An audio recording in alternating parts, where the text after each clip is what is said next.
Maryam Rajavi, ladies and gentlemen, it is a huge privilege for the British delegation to take part in this rally to free Iran.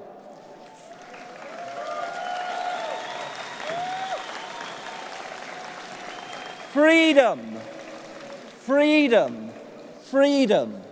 In our country, we enjoy freedom to live, freedom to die, freedom to laugh, freedom to cry, and yes, we do enjoy freedom to win the World Cup.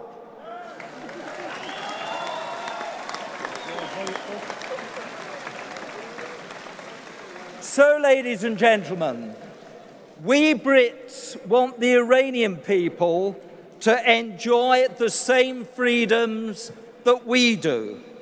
And we have a very large number of Brits here to join forces with you in this cry to free Iran. Members of the House of Commons, members of the House of Lords,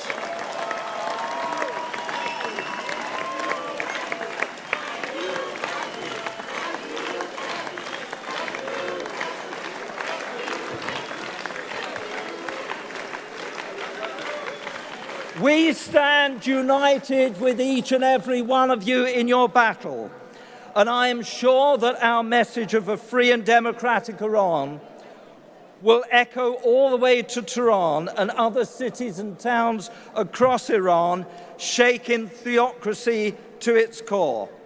So this year, I have the honor to be here with an even larger delegation from Britain than last year.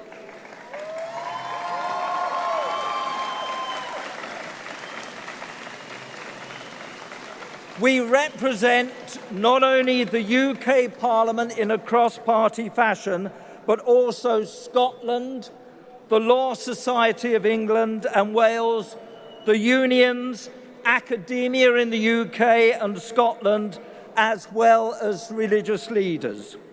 You know many of us on this stage as we have been supporting the NCRI and promoting democracy and human rights in Iran for many years. Our delegation this year consists of over 50 prominent people, including my colleagues from Parliament, Dr. Matthew Offord, Teresa Villiers,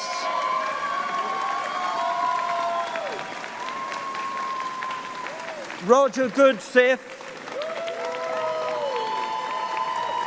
Bob Blackman, and although we don't have the time to sing it, the birthday girl and her husband, Baroness Firma, Sir David, Baroness Redfern, Lord Singh of Wimbledon, Lord Cotter, the Right Reverend Bishop John Pritchard, representing 75 bishops and archbishops.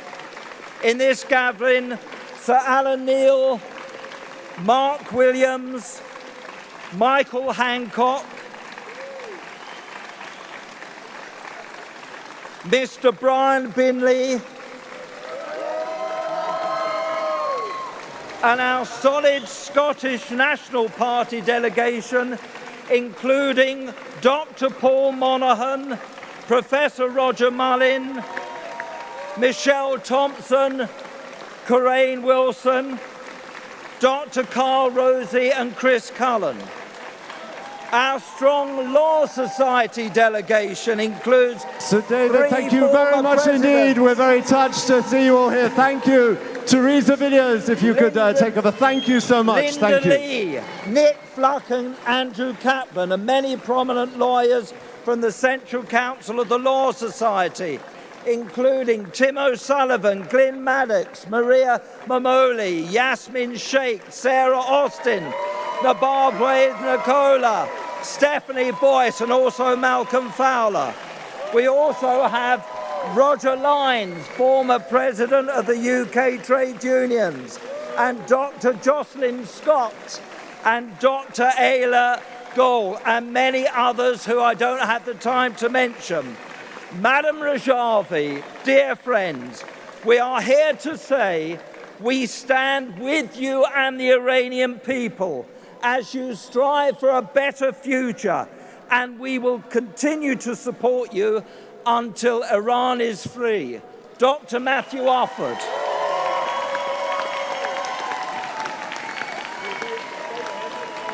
It really is a great pleasure to be speaking to you all here today with what I believe to be the largest UK delegation we have ever had.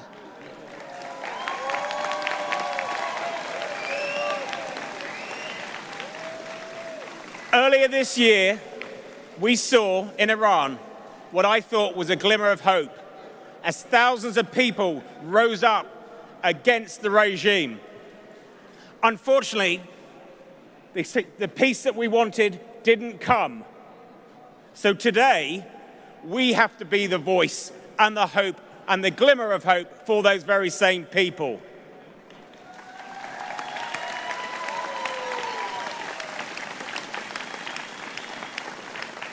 Those people like ourselves who want an alternative to the mullahs and the supreme leaders' rulings.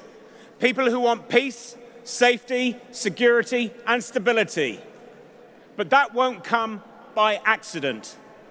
And I commend Maryam Rajavi for her 10-point plan for showing the world and the mullahs that not only is a plan available, but it can be achieved by her.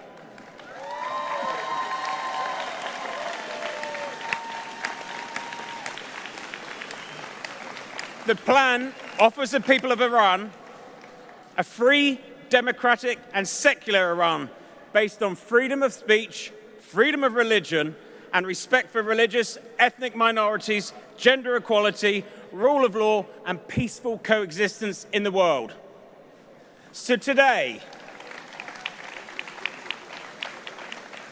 our voices must go out through the media, our words through social media, and let the mullahs know that there is a plan and there is an alternative to their regime and what people want. And so today, let's shout once again, and in the future, we will be back in Tehran. Thank you.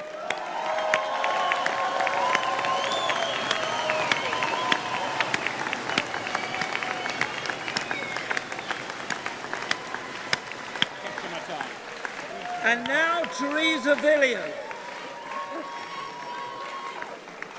I'm so grateful to be able to address this gathering for a second year in a row to support the cause of a free and democratic future for Iran. I'm proud to be standing shoulder to shoulder with so many other elected representatives from around the world who have gathered here to show support for the Iranian people and their struggle for justice and for freedom. Many speakers today have paid tribute to those who have come out on the streets of Tehran and other cities over the last few months to protest. I want especially to highlight the Iranian women who are risking so much to be part of a movement which is calling for change and reform and democracy. These are women who bravely stand in the face of repressive security forces and chant "Down with the dictator." I have huge admiration for their courage and their determination.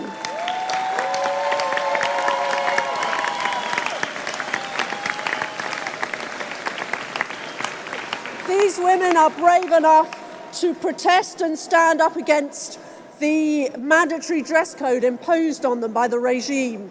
They're brave enough to challenge the legal system which treats them as property and not people. And they're brave enough to stand up against all of the oppression of human rights to which they are subject.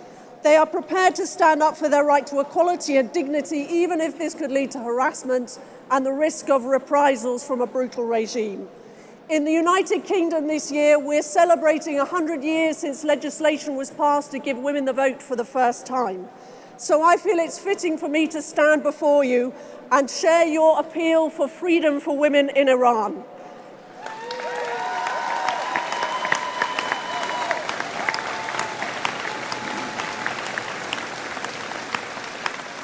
Let us all hope that one day Mrs. Rajavi is able to put into effect her 10-point plan, and finally we will see an Iran which is free of the brutal repression of the mullahs, free of the cruelty and human rights abuse to which it's been subjected for far too long, and free at last to pursue a democratic future where men and women have an equal chance to follow their dreams, make their own choices, and succeed in whichever field of life they want to. Thank you.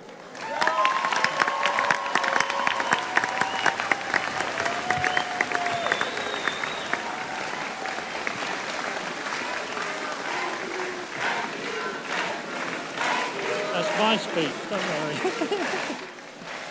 And our final speaker is Roger Goodsith.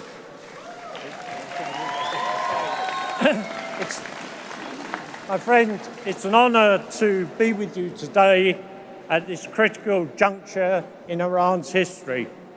I'm a Labour Member of Parliament in the House of Commons, and I join my colleagues from all the other parties in Parliament who are represented here today to stand in solidarity with you and the brave people of Iran who have risen up against the Ayatollahs and their murderous authoritarian regime. My friends, the time for a change of policy towards Iran is long overdue.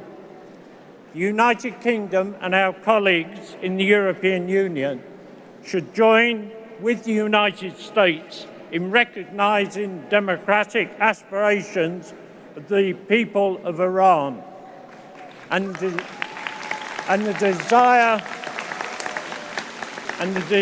for freedom and democracy.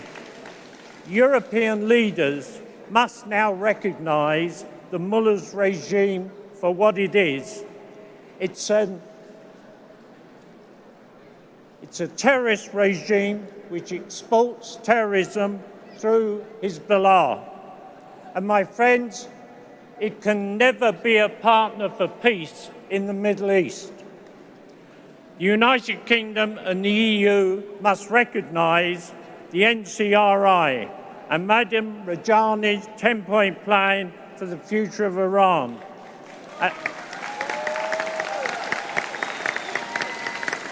And it must also initiate a process of accountability at the UN to hold the regime and its leaders to account for decades of human rights abuses and for the massacring of thousands of political prisoners. My friends, long live a free and democratic Iran.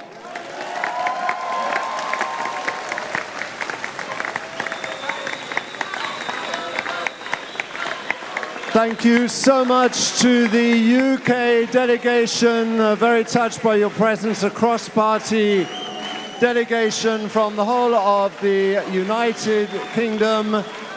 Thank